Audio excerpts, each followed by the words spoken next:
Bonjour.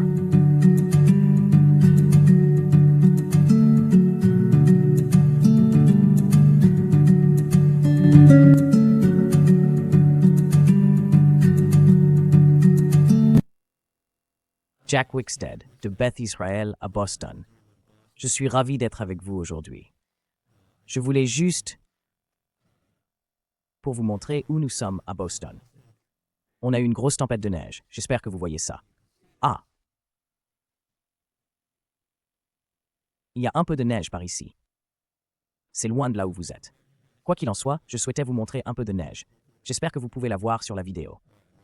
Très bien, je vais maintenant basculer sur mon bureau.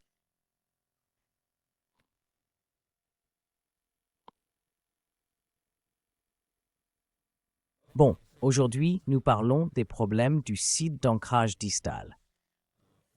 Pour les transports osseux, Elizabeth. Je vais parler lentement. J'espère ne pas trop m'égarer. Et je vais essayer de garder cela simple et pratique. Il y a beaucoup à apprendre sur les transports d'os et les cadres, Elizabeth, ce qui peut être accablant. J'ai appris beaucoup en pratiquant ces opérations au fil du temps, comme vous. Persévérez, vous apprendrez en cours de route. Ce n'est pas si compliqué. Aujourd'hui, nous aborderons l'un de ces vrais problèmes avec les Lizarov que nous devons résoudre pour trouver ce qui fonctionne le mieux. D'accord, alors, laissez-moi juste passer à la diapositive suivante. Voilà, voici donc nos objectifs pour aujourd'hui. Nous allons juste parler de quelques complications courantes. Du site d'ancrage après un transport d'os. Nous allons parler de quelques stratégies pour surmonter ces problèmes. Je vais également expliquer pourquoi j'ai tendance à utiliser les clous intermédulaires. Après un transport, ils sont efficaces pour les os longs, le tibia et le fémur, et ils peuvent avoir quelques avantages très utiles. En fait, ils peuvent vraiment simplifier votre codectomie et aussi diminuer le temps que vous passez dans le cadre. Très bien, commençons par un cas. Tous les chirurgiens orthopédiques apprécient les cas. Nous allons donc commencer par une situation assez simple. Il s'agit d'un homme de 27 ans qui est venu me voir pour une blessure par balle en juin 2002 et qui est venu me voir en novembre. En juin, il avait d'abord été mis sous fixateur externe, comme vous le voyez ici. Son péroné s'était cicatrisé, mais il lui restait ce gros défaut osseux. C'est parce qu'il n'y avait pas d'option de couverture des tissus mous pour lui. Ils l'ont traité avec des pansements humides et secs, sans autre traitement. Ils attendaient qu'il se granule totalement avant l'opération. En parlant avec lui, il semble qu'il prévoyait un transport osseux, mais attendait que sa plaie soit bien cicatrisée. Un patient complexe. Il pesait plus de 300 livres, avec un IMC au-dessus de 41, et fumait un demi-paquet par jour. J'ai eu une longue discussion avec lui et sa mère. Concernant la cigarette, sa mère l'a incité à arrêter de fumer. Il a donc cessé de fumer, environ 2 semaines avant l'opération. C'est donc positif pour lui. En considérant son défaut, il a un défaut total de 15 cm. De plus, il a une différence de longueur de jambe d'environ 2 cm et demi. Nous aborderons cette différence de longueur de jambe et comment la corriger plus tard. C'est donc un défaut difficile, un trou assez important. Ce qui m'inquiète le plus chez ces patients, ce n'est ni la taille, ni le volume du défaut osseux. AO, mais bien l'os lui-même. L'os est relativement simple à traiter. La plus grande complication que nous rencontrons est l'infection et les défauts des tissus mous. On ne peut pas vraiment faire de transport osseux avant de traiter les défauts des tissus mous. Il avait un vieux tissu de granulation ici, colonisé par toutes sortes de choses.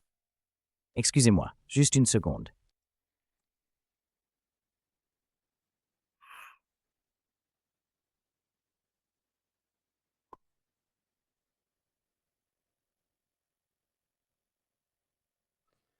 Désolé, souci technique. J'ai vu que j'avais un. J'ai mis une photo du cas. Ici, mais elle n'était pas visible. Enfin, nous y sommes. Passons à la diapositive suivante. Voici le défaut de tissu mou ici. Vous voyez qu'il est assez grand, avec un peu de tissu de granulation à la base. Globalement, c'est propre. Je pense que les soins à Porto Rico étaient excellents. Vu qu'ils ne pouvaient pas poser de lambeaux, à présent je suis assez réticent à transporter à travers un simple tissu de granulation comme celui-ci. Je pense que si vous deviez vraiment le faire, il serait préférable de le rafraîchir et ensuite de faire une greffe de peau par-dessus pour obtenir une couverture améliorée par rapport à ce qu'il a actuellement. Si vous deviez le faire sans lambeaux. Heureusement pour moi, j'ai un excellent accès à la chirurgie plastique. C'est un lambeau pour moi. À chaque fois. Cependant, cela peut être un vrai défi en ressources. Dans les régions où les ressources sont limitées, il est crucial de pratiquer la microchirurgie, ce qui nécessite la présence d'une personne expérimentée. Dans ce scénario, nous avons effectué un lambeau de gracilis ainsi qu'une greffe de peau d'épaisseur variable. Cependant, ce n'est toujours pas idéal. Vous pourriez améliorer la situation en appliquant une greffe de peau d'épaisseur variable sur le tissu de granulation, ce qui permettrait probablement de le faire cicatriser, puis vous pourriez tenter de réaliser le transport osseux, sans recourir au lambeau. Mais encore une fois, il s'agit d'un processus qui s'étend sur plusieurs mois pour parvenir à cicatriser ce défaut. Dans notre cas, nous avons ouvert la plaie, débridé, réalisé de nombreuses cultures, et heureusement, toutes étaient négatives. Il avait donc reçu des antibiotiques dès le début, lors des changements de pansement.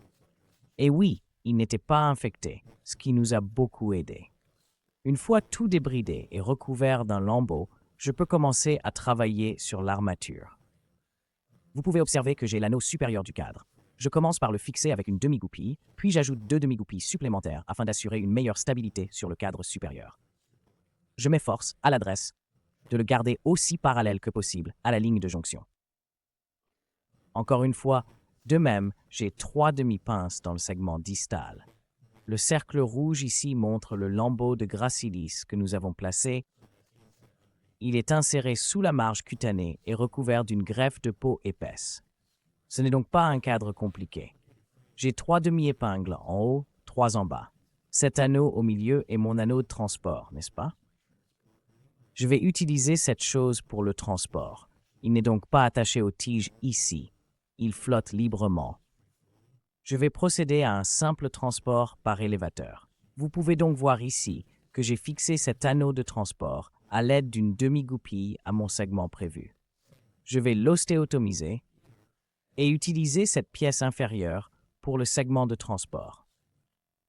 Je ne vais pas le faire tout de suite. Je ne suis pas pressé. Je veux que ce rabat se stabilise. Ces lambeaux doivent bien prendre et éviter les problèmes de régression et que la greffe cicatrise bien. Je vais les laisser ainsi 2 ou 3 semaines, jusqu'à ce que mon chirurgien plastique et moi soyons certains que les tissus sont couverts. Et quand je serai sûr qu'il n'y a pas de problème, je pourrais envisager une petite intervention d'un jour. Et voici où j'ai fait l'ostéotomie. Voilà à quoi ça ressemble. J'ai fait l'ostéotomie ici. Le segment de transport est fixé avec un anneau. Vous pourriez ajouter une deuxième broche ici. Je pensais qu'on pourrait le transporter avec un seul anneau. Je vais utiliser ces cliqueurs pour faciliter la tâche et je peux les abaisser, mais on peut aussi utiliser des tiges d'Elizaroth standard ou des vis le long des tiges ici, qui fonctionnent aussi bien. Donc vous savez, j'ai ça, c'est bien, mais encore une fois, de simples écrous et boulons sur les anneaux. Elizaroth fonctionneront aussi pour, vous savez, un transport d'ascenseur assez simple. Et le voilà en train de faire son transport. Nous avons discuté des sites d'amarrage aujourd'hui, donc je vais passer rapidement, mais vous pouvez voir que nous sommes ici, en février et là en mai. Et vous savez, nous commençons à nous rapprocher, mais il reste encore du chemin. Et ce serait mon premier conseil. Pour l'amarrage. Vous savez, une PEP. Quand vous avez le patient dans le cadre pendant 3 ou 4 mois, il devient anxieux. Vous devenez anxieux. Ne perdez pas patience sur ces choses. Il est essentiel de s'assurer que vous avez bien transporté l'animal pour que la codectomie se déroule correctement et soit un succès. Ne tentez pas de faire des économies à la fin du processus. Il est facile de devenir impatient et de penser que vous êtes presque arrivé au but. Vous pourriez penser que vous pouvez vous amarrer. Assurez-vous de ne pas négliger le transport de cette chose de manière adéquate. Je dirais de vous concentrer sur votre travail ici. Transporter l'os, combler le défaut, guérir le tibia. Je ne m'inquiète pas de mes problèmes de longueur de jambe. Rappelez-vous, ce patient avait un défaut de 15 cm et une différence de longueur de 2,5 cm. C'est beaucoup de transport. Pour résoudre la longueur, il faudra l'ostéotomiser. J'ai continué à transporter l'os jusqu'au péroné, ce que je ne veux pas faire, si je peux l'éviter. Je vais donc laisser sa différence de longueur de jambe pour plus tard. Un tibia cicatrisé et court vaut mieux qu'un gros défaut osseux. Une fois guéri, je pourrai m'occuper de la longueur de ses jambes. Pour l'instant, je me concentre sur le transport osseux, pas sur la différence de longueur. Il lui fallait au moins 2,5 cm de plus. J'ai donc continué le transport osseux. J'ai réussi à atteindre cette position, et là j'étais plutôt satisfait car j'ai légèrement dépassé sur l'AP, donc il semble que je sois allé trop loin. Mais ce n'est pas vraiment le cas. Cela va me permettre d'obtenir une certaine apposition osseuse entre mon segment de transport et mon site d'ancrage distal. Il s'agit donc d'un morceau d'os de forme triangulaire. Ce n'est pas, vous savez, un beau morceau d'os bien coupé et équarri. Beaucoup de gens aiment couper ce segment pour obtenir une belle surface plate ici et une autre surface plate ici. Personnellement, je suis tout à fait satisfait de quelque chose comme ça. Tant que je parviens à obtenir une bonne apposition osseuse entre mon segment de transport et mon segment d'amarrage. Et ici, même si je sais que je me trompe, je suis conscient que je peux obtenir une bonne apposition osseuse à cet endroit.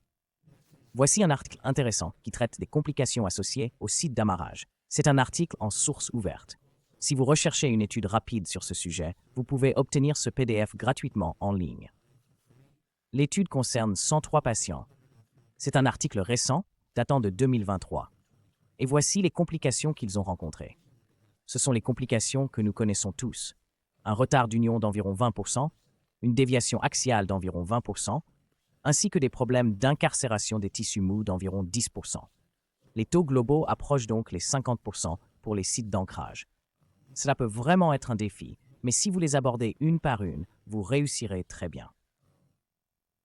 Les facteurs de risque pour les retards d'union incluent les segments longs et les temps de transport prolongés, ce qui n'est pas surprenant.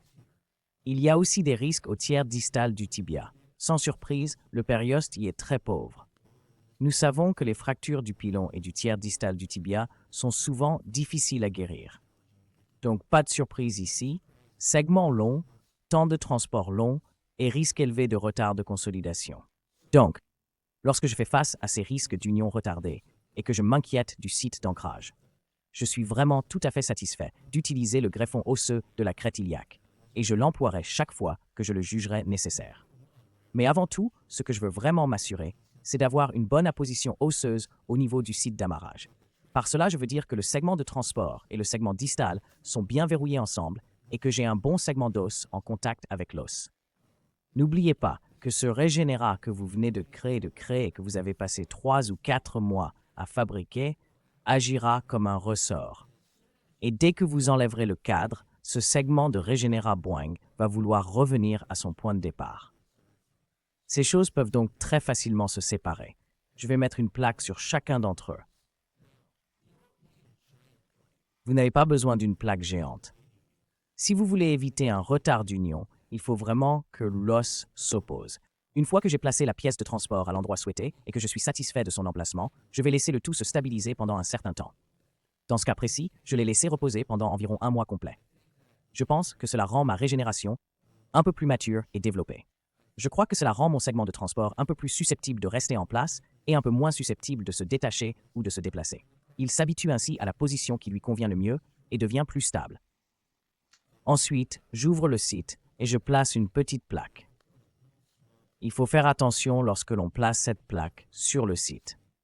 Vous ne pouvez pas traiter cet os de façon médiocre, prendre un élévateur à épis et tout gratter. Cette pièce est vivante et il est vraiment important de la garder en vie. Je la replace donc doucement et avec soin en la manipulant délicatement. Je peux faire quelques petits trous, un petit trou d'abord dans le segment de transport, puis un autre petit trou dans le segment distal. Ensuite, vous savez, Je les dispose de manière à pouvoir insérer un tenaculum pointu et simplement rapprocher ces deux morceaux ensemble. Si je parviens à les rapprocher pour une bonne apposition osseuse, je placerai une petite plaque ici. Vous voyez, c'est une plaque miniature. J'ai utilisé deux petites vis de verrouillage unicortical pour éviter la séparation des pièces et maintenir un contact osseux maximal. Cela permet aussi de résoudre le problème suivant. Si vous vous rappelez nos complications, la toute première que nous allons aborder est l'union retardée. La seconde est le désalignement axial. Vous pouvez l'observer sur mon AP. Lorsque j'ai descendu ce segment, il y avait un certain degré de désalignement axial ici. Souvent, les causes de désalignement axial sont généralement dues à une stabilité insuffisante du segment de transport. Ici, je n'ai utilisé qu'une seule broche, mais je l'ai surveillée attentivement. Si j'avais remarqué un décalage, je serais retourné au bloc opératoire pour ajouter une broche supplémentaire. En réalité, la cause la plus courante de désalignement axial est le piégeage des tissus mous. Ces tissus s'interposent entre le segment de transport et le site d'ancrage, avec des tissus mous présents au milieu. Vous essayez de pousser le segment de transport vers le site d'ancrage, mais les tissus mous vous en empêchent, ce qui fait que le segment de transport commence à s'écarter. Dès que vous remarquez cela, il est essentiel d'arrêter votre action, d'intervenir et d'exciser ce segment de transport. La capture des tissus mous. Dans cet article, le désalignement axial est vu comme une complication distincte du piégeage des tissus mous. Selon mon expérience, la plupart des désalignements axiaux sont dus au piégeage des tissus mous. Voici un autre article intéressant disponible gratuitement en ligne. Le PDF est en ligne. C'est un article assez récent, de 2010, mais il donne un bon aperçu des principes de correction des déformations avec Lelizaroff. C'est un petit article de synthèse intéressant à consulter. Comment recommande-t-il de traiter ce problème? Si vous avez des déformations progressives, vous devrez peut-être ajouter des broches. Vous pouvez revenir en arrière, libérer votre. Vous savez, votre broche du segment de transport, ajouter une autre broche pour plus de soutien et, vous savez, ajouter un peu de stabilité supplémentaire. Cela peut vraiment aider. Cependant, en général, ce que vous rencontrez, c'est un problème de tissu mou dans votre position, et cela nécessite souvent une résection. Je recommanderais que si vous êtes... Quand vous vous rapprochez de l'ancrage et que vous réalisez que vous avez un certain alignement axial, vous vous arrêtez. Puis vous pouvez procéder à l'excision de ce tissu. Un bon moyen d'éviter le problème des tissus mous interposés est d'être prévoyant dès le début. Si j'ai un patient avec un défaut majeur et une infection possible, j'ouvrirai tout, retirerai tout, nettoierai tout et prendrai des cultures profondes. Je suis tout à fait à l'aise de placer un espaceur en ciment, puis de mettre le cadre et de les laisser en place jusqu'à être satisfait de l'état des tissus mous. Ensuite, lorsque je serai prêt à faire mon transport, je pourrai retirer ce bloc. Ce bloc fonctionne maintenant comme un canal agréable, permettant à mon segment de transport de glisser le long de la plaie. J'ai découvert que cela réduit vraiment les problèmes liés à l'interposition de tissus mous. J'essaye donc de procéder par étapes. Dans ce cas particulier, nous avons ouvert et débridé l'ensemble de la zone. Je n'ai pas utilisé de ciment d'espacement, mais nous avions certainement un canal que nous avons créé à partir de notre débridement. Je suis prêt à mettre un ciment d'espacement et à l'enlever après. Il reste 2 ou 3 semaines. Vous ne cherchez pas à induire une membrane pour guérir, mais à créer une voie mécanique pour le transport osseux. Laissez les blessures se calmer. Si vous vous trouvez dans une situation où il est nécessaire d'exciser des tissus mous, alors excisez-les entièrement. Laissez la plaie se résorber légèrement, puis suspendez le transport pendant une dizaine de jours ou même 2 semaines avant de reprendre le transport. La plaie ne sera pas suffisamment solide pour que vous puissiez la retransporter. Maintenant que vous avez retiré les tissus mous, vous pouvez ajuster le segment de transport pour qu'il s'amarrage exactement là où vous le désirez. Retournons à mon patient. Je l'ai ramené en salle d'opération environ 1 mois après avoir terminé son transport, et j'ai inséré ce clou ici. J'avais l'habitude d'être assez prudent en retirant l'armature et en laissant le patient partir avec une broche pour ensuite remettre l'armature. C'est certainement le cas ici. Si les broches sont en bon état et que je ne détecte aucun signe d'infection manifeste, alors, je dirais qu'au moins dans 3/4 des cas, je vais simplement clouer le patient immédiatement. J'apprécie vraiment l'acte de planter un clou. Cela contribue à la régénération. Cela permet au patient de quitter le cadre plus tôt. Cela permet à chacun de mieux supporter le poids de cette situation. Et cela corrige tous les problèmes que je rencontre avec le mal-alignement axial. Je peux utiliser ma petite plaque pour ancrer mon segment de transport et le clou lui-même sera extrêmement utile pour maintenir l'alignement axial global. Voici le patient à 9 mois. Nous n'avons pas réalisé de greffe osseuse sur cet endroit précis, car nous pensions que ce n'était pas nécessaire. Il avait une excellente apposition osseuse dès le début et tout s'est déroulé parfaitement bien pour lui. Le voici donc à 9 mois maintenant. Donc pour conclure, le site d'amarrage distal. Tout d'abord, il est crucial de vous assurer que le segment de transport est suffisamment long pour ne pas rencontrer de difficultés. Si le segment est trop court, vous risquez de ne pas pouvoir verrouiller correctement l'os, ce qui poserait problème. Il est donc essentiel de veiller à obtenir une bonne apposition de l'os. Une fois que vous avez réussi à bien apposer l'os, il est nécessaire de percer quelques petits trous. Ensuite, tirez délicatement sur l'os jusqu'à ce qu'il se verrouille solidement dans une position adéquate. Par la suite, utilisez une mini plaque de frag pour le maintenir fermement en place afin d'éviter qu'il ne s'ouvre, ce qui constitue une méthode raisonnable et efficace pour procéder. Dans de nombreux cas, j'ai réussi à glisser une vis de blocage autour de la plaque, ce qui peut s'avérer utile. Cependant, une mini plaque frag ne nécessite pas beaucoup de dissection des tissus mous pour être mise en place. Elle s'insère généralement bien sous les tissus mous et si vous la gardez bien à plat sur l'os, elle n'est pas très proéminente. Soyez prudent avec la manipulation des tissus mous. Vous ne pouvez pas accéder directement au site. Il faut le faire avec douceur. J'aime échanger mon cadre contre un clou. Mes patients n'aiment pas les cadres. Moi non plus, je ne les aime pas. Ils sont parfaits pour le transport d'os, mais c'est beaucoup de travail et un lourd fardeau pour les patients. Plus vite je les libère du cadre, plus ils sont heureux. Une fois le transport osseux effectué, je les laisse s'installer quelques semaines. Ensuite, je retire le cadre et le remplace par un clou. Cela corrige souvent mes problèmes de déviation axiale. Les problèmes au site d'ancrage distal seront résolus. Une mini-frag solide, des vis de verrouillage unicorticales ne gêneront pas le futur clou. Je pose donc cette plaque avec l'idée de revenir poser un clou dans quelques semaines. Je procède par étapes. Vous voyez, il faut anticiper quelques étapes ici. Je suis vraiment parfaitement heureux. Je dis toujours à mes patients que si nous nous engageons dans cette aventure de transport osseux, vous devrez subir une série d'opérations sur une période d'environ 6 mois pour en venir à bout. Donc si je dois réaliser une opération pour fixer le transport osseux à l'endroit voulu avec une petite plaque, puis les ramener 2 semaines plus tard, enlever le cadre et les fixer, je suis tout à fait heureux de le faire. Étape par étape, mon tout premier objectif est de supprimer l'infection. À cet effet, les blocs de ciment peuvent être particulièrement utiles. Ensuite, il suffit de les enlever, ce qui permet de créer un canal agréable et bien dégagé, puis de commencer à travailler sur le reste du processus. Enfin, pour conclure, voici mon patient. Il est extrêmement heureux. Cela fait maintenant 9 mois qu'il en est là. Il est sorti de son cadre, il marche sur sa jambe, il n'a pas eu besoin d'une amputation, il est assez content. Je n'ai pas corrigé la différence de longueur des jambes en même temps. C'est faisable. Vous pourriez ostéotomiser le péroné ou ajouter un peu de longueur. Je suis heureux d'avoir un beau double. Son os est revenu en un morceau. Son tibia guérira. Pas d'infection. Il peut marcher. Oui, il a encore 2,5 cm de différence de longueur de jambe. C'est assez simple à régler pour moi plus tard. Je peux rallonger à nouveau son tibia proximal comme pour une différence de longueur de jambe. Certes, ce sont 2 interventions sur une période plus longue, mais c'est sûr. Je ne cherche pas à faire des coups de circuit, juste des choses sûres pour le patient. Quand vous essayez de transformer un double en triple, vous risquez d'être éliminé. Donc je suis heureux de traiter le problème devant moi, la différence de longueur des jambes, et je vais m'y attaquer. Désolé.